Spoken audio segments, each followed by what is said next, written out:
Welcome student.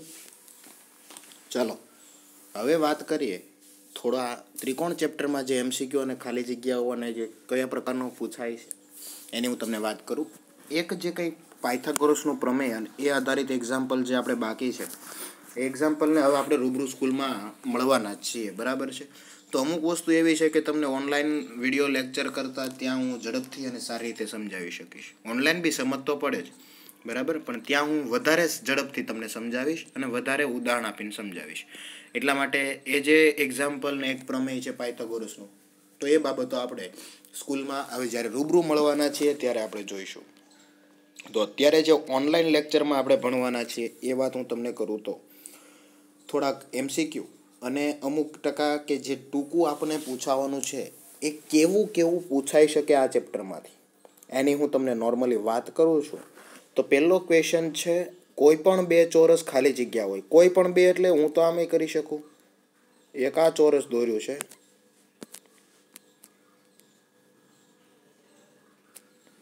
અને એક હું મોટું ચોરસ દોરું છું. તો આ બે ચોરસ મારી પાસે થઈ ગયા. તો આ કોઈ પણ બે ચોરસ થઈ ગયા ને, બરાબર છે. તો તમે જોઈ શકો આકાર સરખા છે પરંતુ કદ સરખું નથી. આકાર સરખા છે તો ફક્ત આકાર સરખા હોય તો એને સમરૂપ કહેવાય, પરંતુ બંને સરખું હોય તો એકરૂપ કહેવાય. આ વ્યાખ્યા શીખ્યા હતા, બરાબર છે. ફરી વાર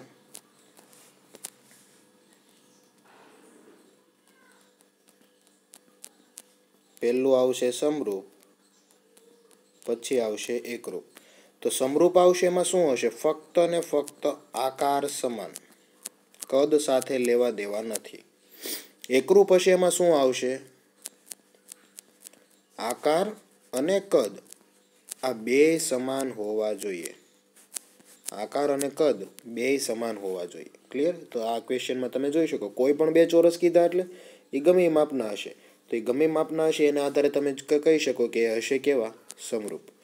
નેક્સ્ટ, બે સમરૂપ આકૃતિઓના ખાલી જગ્યા સરખા હોય. હમણાં વાત કરી સમરૂપ આકૃતિનું શું સરખું હોય? આકાર જ સમાન હોય. સમરૂપ આકૃતિના આકાર સમાન હોય, એકરૂપના આકાર અને કદ બે સમાન હોય. તો એક જ સિમ્પલ બાબત યાદ રાખશો એટલે એના આધારે ઘણા બધા તમને ક્વેશ્ચન પૂછાશે.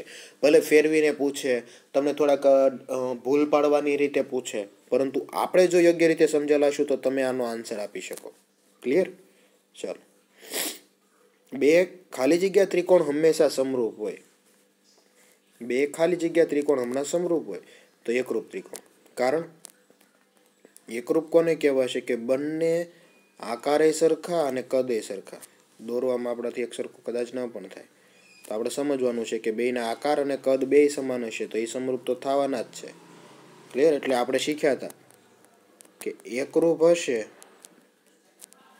એ સમરૂપ થશે. આવું મેં તમને અગાઉ શીખવાડી દીધું.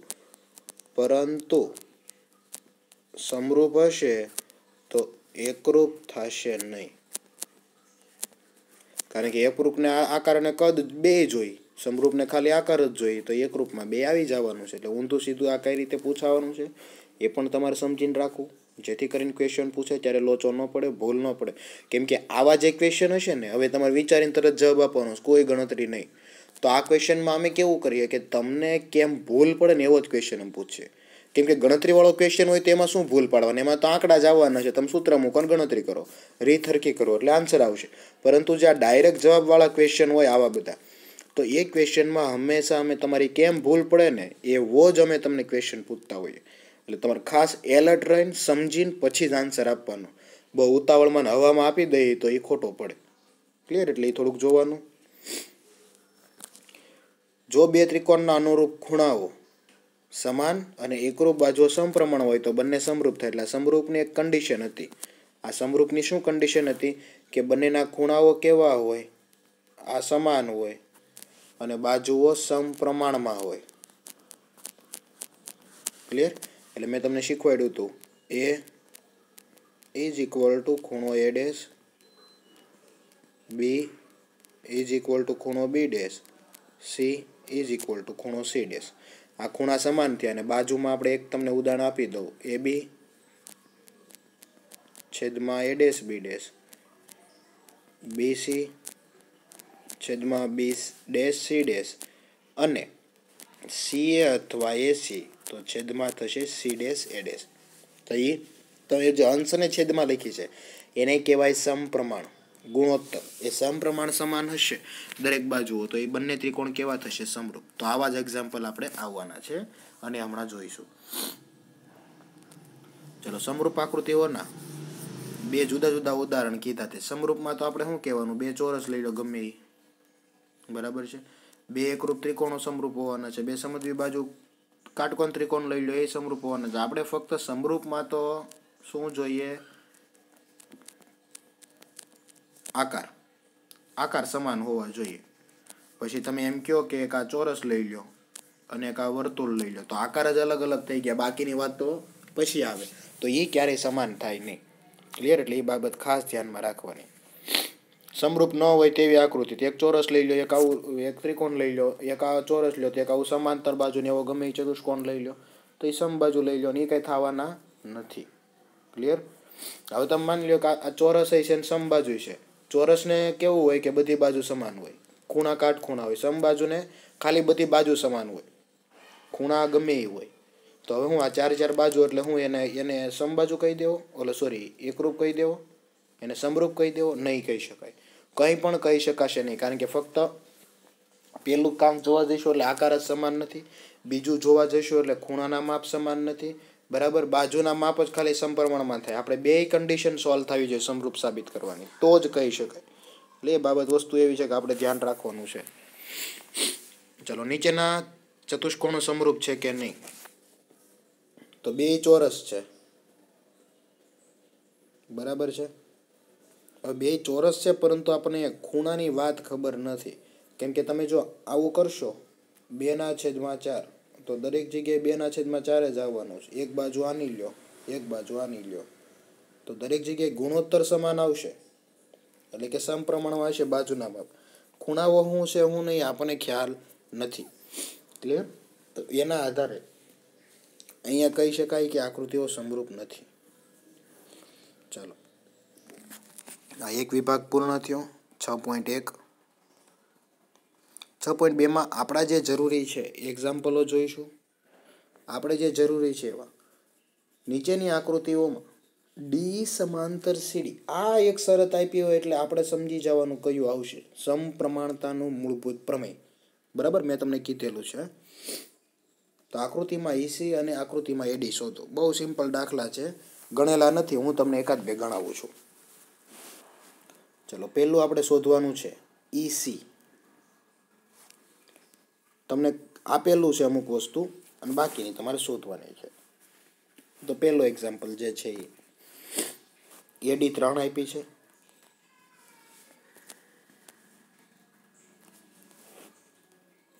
એડી 3, બીડી 4, એઈ 4.5, આ ઈસી શોધવાની.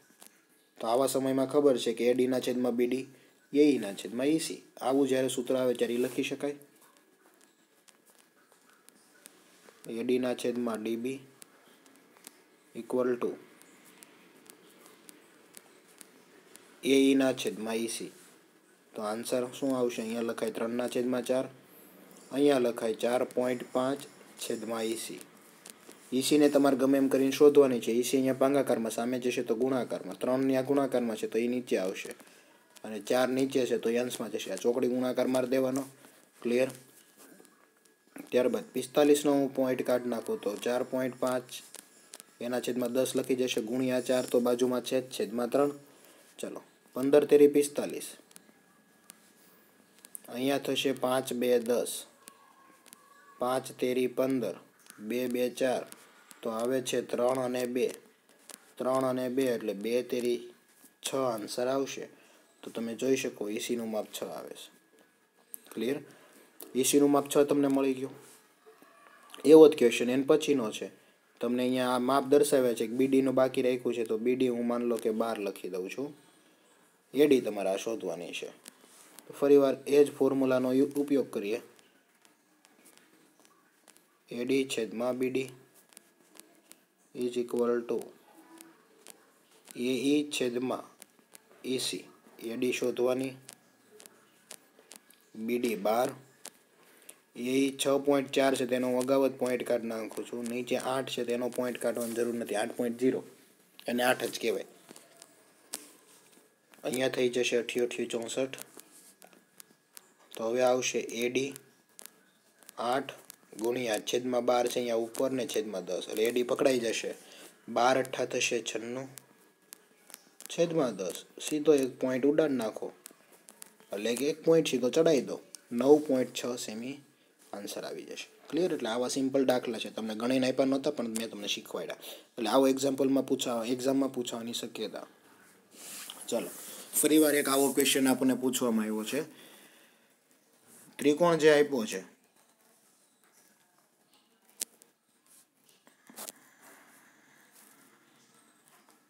આ મુજબની કન્ડિશન છે પી ક્યુ આર.